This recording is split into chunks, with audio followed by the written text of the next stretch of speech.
Welcome to week 10 of the Tuesday Takedown, guys. I want to touch on a couple of things this week. We don't have any game-by-game recaps for right now. I wanted to kind of just switch it up and just talk about some couple of different topics that have been on my mind. A couple that pertain to the league, and then one that pertains to the actual league as well, the NFL.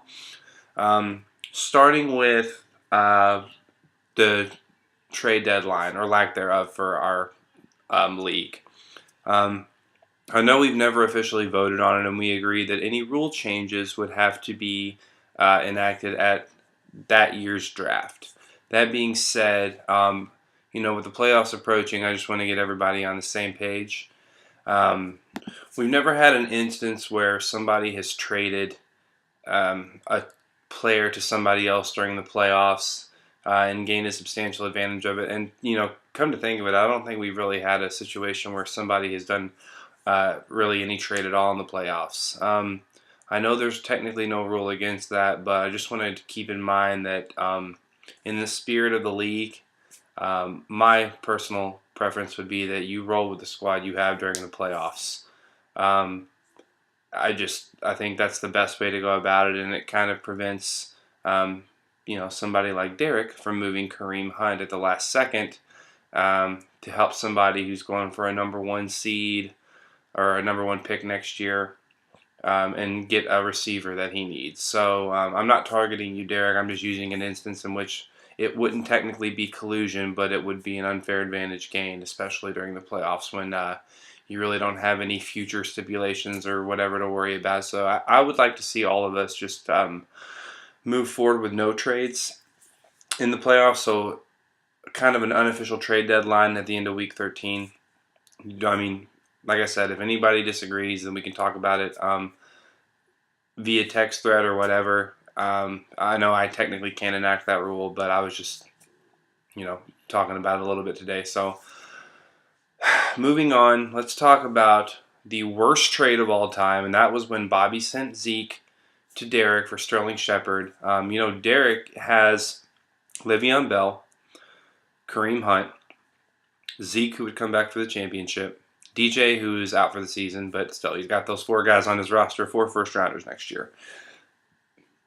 Could have gotten literally anybody off the waiver wire, and Zeke actually has an appeal slated for, I think, the first week of December, so you could have had Zeke for the whole playoff run. I mean, it looks like you're going to make the playoffs because I'm a game back, but you won both of the games against me. This is also why we need to have all division games be at the beginning of the season and the end of the season. I played you 2 games in the first 5 weeks. But I will give you credit. Sterling Shepard did get 15 points this week when his total for the season was 40. Just when I think you couldn't possibly be any dumber, you go and do something like this. And totally... Don't redeem yourself. No, this is not a cause for you to say that you won the trade. San Francisco is terrible. They were 0-9 going into that game. They were never going to be able to stop anything the Giants did. Still a bad trade, and it will come back to haunt you come playoff time. That being said, I do love you, Bobby. I only want what's best for you, except when it comes to fantasy football. And now I will leave you alone. The last thing I want to talk about today is Roger Goodell, and somehow he unbelievably asked for a $50 million a year contract extension from the NFL, complete with a lifetime private jet and lifetime insurance for him and his family. First of all, let's not talk about all the things that have been fucked up under his watch. Most importantly, well, not most importantly, because there's been a lot of serious personal issues that have happened that are definitely more important than football. But just to show you where I'm at with it, I'm a lifelong Colts fan, and Deflategate is one of the worst atrocities in terms of just completely blundering something. I mean, bringing in scientists to test footballs and all this stuff that just didn't need to happen, and trying to do a witch hunt against the Patriots when it turned out that scientists proved that it was possible due to the cold temperature for the air in the balls to be underinflated or whatever.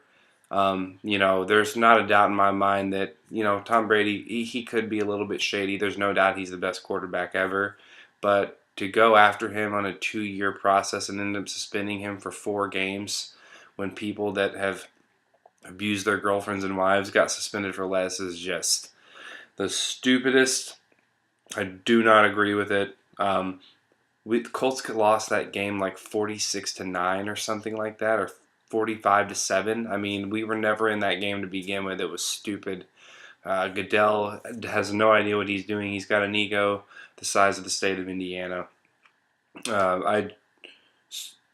I see that Jerry Jones has been trying to block his contract, and I think that's what the NFL needs. I think they need to go in a different direction. And what kind of an asshole asks for free health insurance when you're making $50 million a year?